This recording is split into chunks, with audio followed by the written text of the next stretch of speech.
And now from the start, let's make two quick mentions of something we haven't talked about at all. So c5, e3, bishop g4. What if white doesn't block with f3, but rather plays... Let's make a mention of this move, queen to d2. White doesn't ruin the pawn structure with f3, because white wants to preserve the possibility to go to f3 with the knight, from where the knight will go to e5. It's more natural square. Knight to e6 comes now. h3 attacking the bishop. Bishop h5. g4. Bishop g6. Knight f3. And now knight e5 looks like a really good position. Our opponent can play fianchetto. He can castle alongside. There are no weaknesses. He's got the bishop pair. Looks like a great game. In fact, this is quite good so far. Anyway, e6. Bishop g2. Rook to c8. And black is better. What are you going to do now? Castle, for example. Completely normal looking move. And then you play pawn takes in d4. And it's game over. It's game over because you need to understand the patterns. Whatever way our opponent takes back, let's say knight to d4. Seems like white is so well developed. Two knights in the center, the bishop pair, the queen, the rooks on the same file, the king is castled. But now bishop to b4. And that's where the game is over. Because our opponent now cannot undo this pin. We can't play queen to d3 because you will just take it. So if he attacks the bishop, okay, take. Queen takes back. Knight takes d4, wins the game because you got an attack on the queen and also on the pawn. So if the queen takes, you've got this, right? The rook and the bishop are very well placed. So in this position, earlier we went through castle, a completely innocent looking move that loses the game. What about a3 by white in order to prevent bishop b4 from coming? Good, fine, you take the pawn in d4, knight takes, knight takes. Now, pawn takes is a mistake because of queen to b6. And remember, we're exploiting the fact that we're attacking here. And this is not like poison or anything. See, if white castles short, you can take this pawn. And now, you're not going to get trapped or poison pawn or anything like that. Because you also got a double attack on this knight. So that's not possible. So in this position, after taking back and queen b6, what if long castle? This is even worse because of queen a5. Game over. Now obviously here king b1 doesn't help because you will just play bishop a3. And then when the pawn takes back, you got double attack on this knight. And then you have check, the rook is coming. And you take it from there. Obviously, let's make an example, right? Bishop takes, pawn takes. The best way to continue is queen takes. And then you're attacking this knight. And this cannot be saved. I mean, position evaluated -7. Our opponent is about to be checkmated.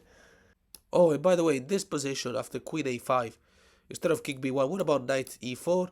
Obviously, you don't have to forget that the rook and the bishop are attacking on this pawn, so you can just trade. And, our opponent can't take back with the rook because then you will win the knight. It's check, so he has to take back, but then you got this, right? So back in this position, white has just played a3 in order to avoid immediate disaster. We take the pawn, and knight takes back, knight takes back. What if white takes with the queen and not with the pawn in order to avoid the whole potential pinning, the queen in a5, and so on, right? Fine, bishop to c5 attacks the queen. The queen will have to move. Queen a4 check. Knight to d7. We don't want to trade because we got a nice initiative. Castle is now possible. No, because b5. Boom. How about that? This cannot be taken neither with the queen nor with the knight. Queen takes. Now you will take in a3. Because then the knight will be taken, and if you take the bishop, and the opponent king is in big trouble. Queen to b3 seems to be defending everything. Queen to a5, careless. Best move now is to trade. Queen takes, pawn takes, rook takes. e4, smashing everything on the center, and obviously trying to find some counterplay. Castle. King b2, attacking the rook, doesn't work because of rook f to c8. Rook d2. Defending that pawn a little bit more. e5 attacks the bishop. And we have such a dominant position. If white takes the pawn in d5, looks like a free pawn because when we take the bishop, our opponent can take us. However, remember that we have an attack on c2 and this leads to trouble. King b1. Take the bishop. Rook takes in d7.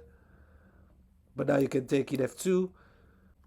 And that's it. You're winning a piece. You're winning this bishop. This cannot be moved anywhere. Or defended. If you defend it, you just take it. Rook takes, and then you got this fork. So in this position, after we just play b5, what about knight takes? Is this any better? No, you will castle. The knight's got no threat, so after the knight goes back to c3, knight b6 attacks the queen, queen b3 moves away, bishop e7. The rook is now stronger. A move like e4 now to try and open the center is met with bishop to g5, very important move. We threatened to take the bishop, so when the bishop takes us, you take back with a check, king to b1, and now knight to c4, sitting to the right of the father. Because now we're going to play rook to b8. That's the plan we have, rook to b8, skewering the queen and the square b2. It's completely game over. The knight will not be removed from that square. Although you might argue the our opponent can take this pawn, so that we can't play rook b8 because the knight will fall. Well, you missed the part where knight d2 wins the exchange, right? And back in this position, after we just played bishop to e7, what if instead of e4, our opponent plays bishop to g3, refusing this forced swap of the bishops? Dark square bishop is a very important piece, because we want to play rook b8, because our opponent has a queen on that file, but rook b8 at the moment can't be played because of the bishop. So we do want to trade this dark square bishop for that one. Now you do the same thing, bishop h4. The bishop can't move because then you'll be taking in h4. So after e4 now, what to do? Fine, take the bishop, pawn takes back, queen to g5 check. It's happening anyway. King to b1, knight to c4, and here we are. Last brief mention, and then we will close this video. Knight c3, knight f6, bishop f4, c5, e3, bishop g4. What about the simple knight f3? Knight to c6. And now, obviously, bishop d3 seems like a normal move, but it cannot be played. You're just winning the pawn in d4 completely for free. There's no compensation. So here what they will have to do is bishop to b5. You play e6, queen to d3, c4. That's how you punish that. Queen to d2. And now you take this knight. Pawn takes back. These are all forced moves. Rook to c8. Long castle is the only way that seems to be making sense to castle. Knight to h5 attacks the bishop. Usual moves. Bishop to g3 and now bishop to b4. Here we are. Okay, let's look at these moves. And this is not a pin that can be removed with a3, because you will just play bishop a5, and you can't play b4 because you can take en passant. So what about, instead of a3, because it's a useless move, what about e4? Trying to strike in the center and play the rooks against our king. Castle. That's it. And if white tries to unpin the knight, let's say queen to e3, and now the knight can't move freely, now we take. And when the queen takes back, it looks like we've achieved nothing. However, knight to e7, and we're going to play a6, b5. So let's make an example. Let's say white plays bishop to h4, pinning our knight. Fine, a6. And then when the bishop moves, you will play b5, the bishop is trapped, and you're winning a piece. So any move here is a free piece. Funny thing is, this bishop cannot be moved to safety anywhere. It is lost. There's no way to save it. What about pawn takes? Knight takes back. Attacking the queen. The queen has to move, and now a6. And the knight and the bishop here will be taken no matter what. So back in this position, just a few moves ago, when we played queen to e3, unpinning the knight. What about, you might argue, considering that we played knight e7, that traps the bishop. What about, you say, what if the bishop takes the knight? Okay, take back with the rook. And now the queen can try to unpin. But again, you will take the knight. Queen takes back, b5. And we're going all the way up. e5 by white. a5. Nothing to do here. No, it cannot be stopped. a3, you might say, so you can't play b4. Fine, play queen to b6, and now we can play b4. f4 by white, the idea of striking the central pawns and then try to do something, but there is nothing here. b4. Take. Queen to d2 cannot be played because rook a8 wins the game immediately. But even then, even if white plays queen to f3, attacking this knight seems like a nice move. c3. We don't care about this knight. This king is in huge trouble, is in a mating net. If queen takes knight, just to make an example how to take it from here. Rook a8, threatening mate in 1. King b1 doesn't help because of queen a6, reinforcing the attack. So let's see one more line and then we'll close this video. But there will be another video coming, which will be probably the final chapter of how to beat the Veresov. or whatever this is called, the bishop f4 variation. I personally hate to play against this opening. The move I wanted to show after c5 is e4. This move will have to be further explored in the next video.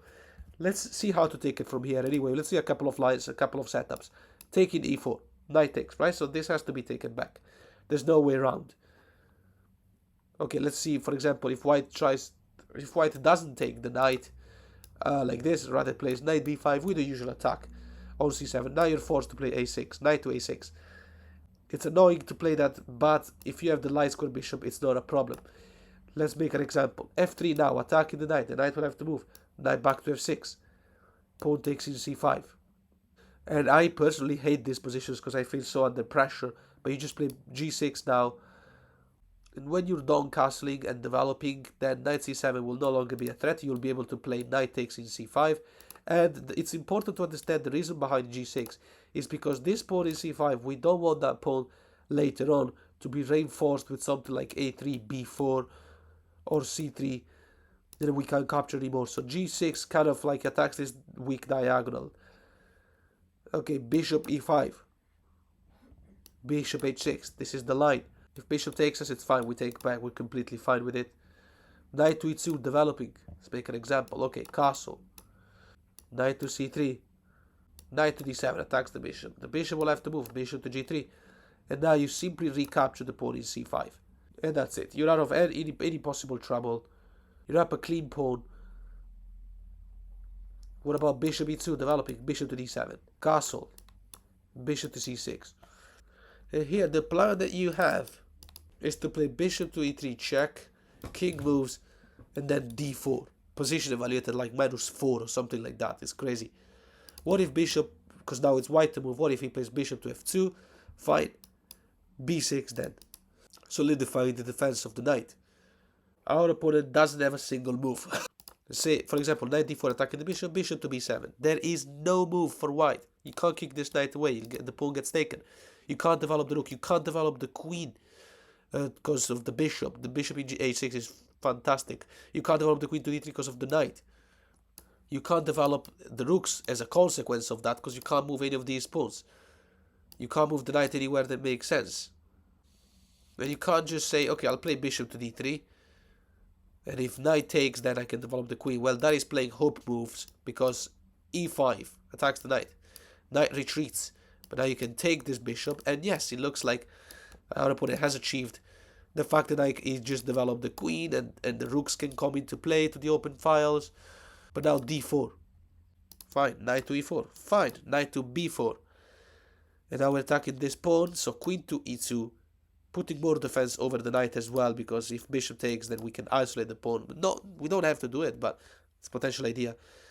Queen to e2 will lose to bishop a6. There's no coming back here.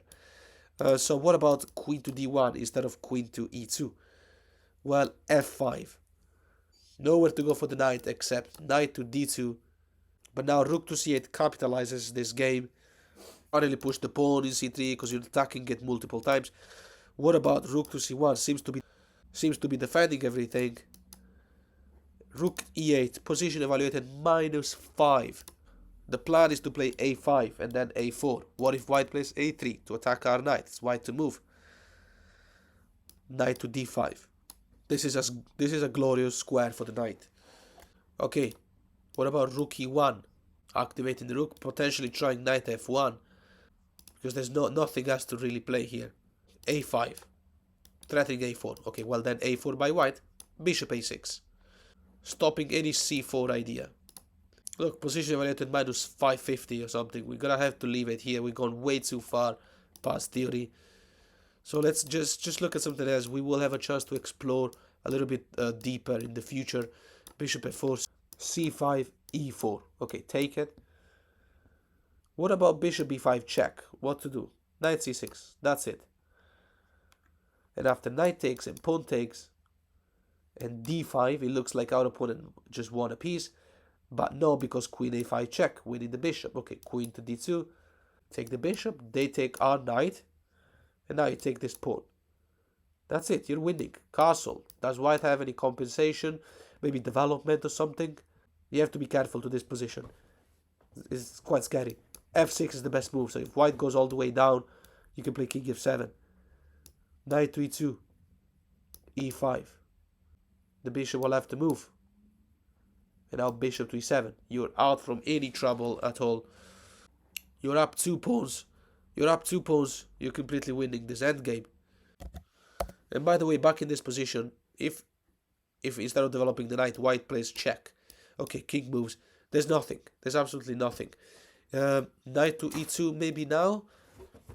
Black's best move is b6 with the idea of bishop to b7. So white to play knight to c3 seems to be making sense. The idea of reaching knight to d5 would be a fantastic position. And, well, not that it's doing anything, but what to do now? Okay, here you will play bishop to h3. There's an attack on this rook. The rook is defended, so the queen will have to move. And when the queen does move, let's say queen to d2, for instance, however, we're happy to trade anyway. We're up material. Bishop takes in g2. It gets easier and easier and easier. One more time from the start. So bishop f4, c5, e4. Take. What if white takes back? Obviously take back. And now, either they take or they push the pawn. Pushing the pawn is the more annoying variation. So let's look at this briefly. d5 now. The idea of playing bishop b5, and we can't play knight c6. It's an important square because we're attacking d4. Okay, we play g6. We're developing from the fianchetto. What to do now? Okay, let's make an example. If bishop to e5 attacking the rook, f6. The bishop will have to move again. But we're fine with that. Queen to b6 comes now, targeting the usual pawn. a4 is the best move according to the engine. It also allows bishop b5 check. That's the idea, without being taken by the queen. Bishop g7. Bishop b5 check. Block with the knight. Knight e2. a6 attacks the bishop. Bishop takes. Bishop takes. Castle, castle. We got the bishop pair. And we should be just fine. Knight to c3 now. But you just play f5. You are now protecting the pawn in e4. So knight it takes e4 is not a problem. And we're still threatening to take the pawn in b2. And the pawn counter push because our bishop is very well placed. And this cannot be stopped because you can't just play rook b1 because you're playing f4 and you're trapping the bishop. It looks like the bishop isn't trapped, but it is, because after bishop to h4 you will play g5 and you're winning the bishop. The only thing left to do apparently seems to be taking this pawn, but then you play queen to g6 and now the bishop is lost. And it's not like, you know, you can move it away because bishop h3 is the threat now. You're winning the exchange. And if instead the opponent defends it with h4, then you just play h6, right? So that's even worse. So once again, c5, e4, right? Take, take, take, d5, g6. That's how we play this. Earlier we went through bishop e5. What if bishop checks straight away? Okay, bishop blocks. And now obviously queen e2 loses because queen a5 check. And you got double attack on this bishop. So that move cannot be played. Just to support the bishop. The white player might say, you know, I'll play queen e2 and then take back and continue the attack. So in this position, what if bishop takes? Knight takes back. Knight e2 developing. Bishop g7. Castle, castle.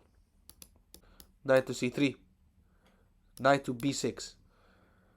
Knight to e4. Seems like we gave a pawn, although yes, we do have another pawn here to capture. So you will just take it. You're coming with an attack on the knight.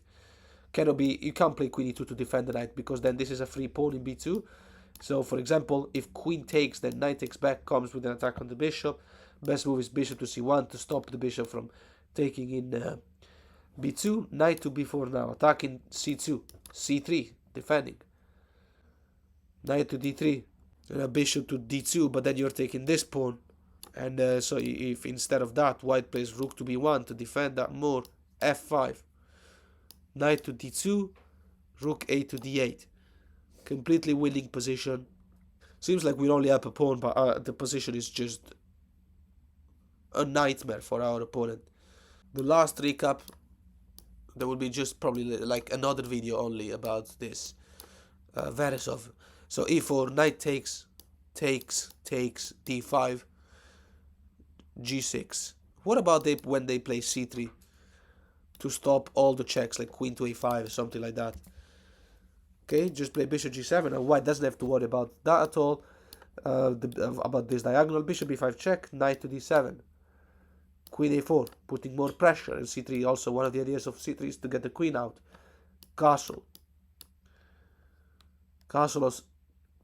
until you can.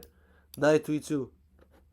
Or what about, you might argue, instead of developing, what about queen e4, winning a pawn? Fine. Knight to f6 attacks the queen. The queen will have to move, and now you will just take this pawn. Rook to d1 seems crazy. Like, I personally wouldn't want to play a move like this, because now the knight is pinned. I wouldn't pin my own knight, and white is also threatening c4. But obviously you missed the part when you can take with the bishop with an attack on the queen. Our opponent doesn't have a check, so rook takes, take the queen, take, bishop e6, b3 to stop us from winning more material, rook to d8, castle, a6. We're gonna close it here because a6 simply wins, but like even if white had played something else, we got the bishop pair, extra pawn, completely winning endgame. And in this position, earlier we went through the queen taking the pawn in e4. What about knight to e2 developing? Knight f6, attacking this pawn. Rook to d1, defending it more. a6, the bishop has to move. Can't really move anywhere because, you know, the bishop going backwards, then you play b5. So d6 is the best move by white. Okay, bishop to e6. Pawn takes with an attack on two major pieces, so you gotta take back. Bishop to d6 makes a skewer. This is how you play now. Take this bishop. But that's our best move. Best move by our opponent is to take this rook. Now you will have to take this bishop. The queen can't take the rook because he will take back the queen. So after queen to b7, saving the queen. Queen to e5, saving our queen. Queen to b5. Rook to b8. And we're completely winning.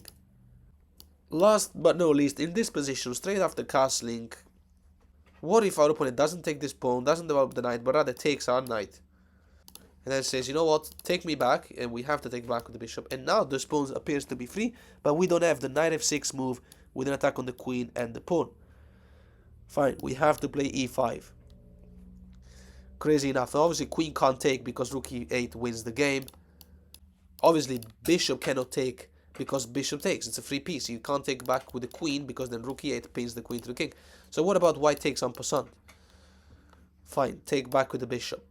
But this is now the first time that our opponent seems to have equalized. It seems like all the threats are gone, and also white has the same material. However, rook to d1 and queen to b6, and black's position is -3 plus. I mean, why is it? This is because the position is horrible for our opponent. You see, we're threatening to take this pawn. This pawn can't push because then you will take this one in c3. So white's best option is to play knight e2 and castle and just develop. And black's best move is rook f to e8. Obviously, if white castles now, you can do anything you want with this knight and you'll be winning material because it's a discovered attack on the queen.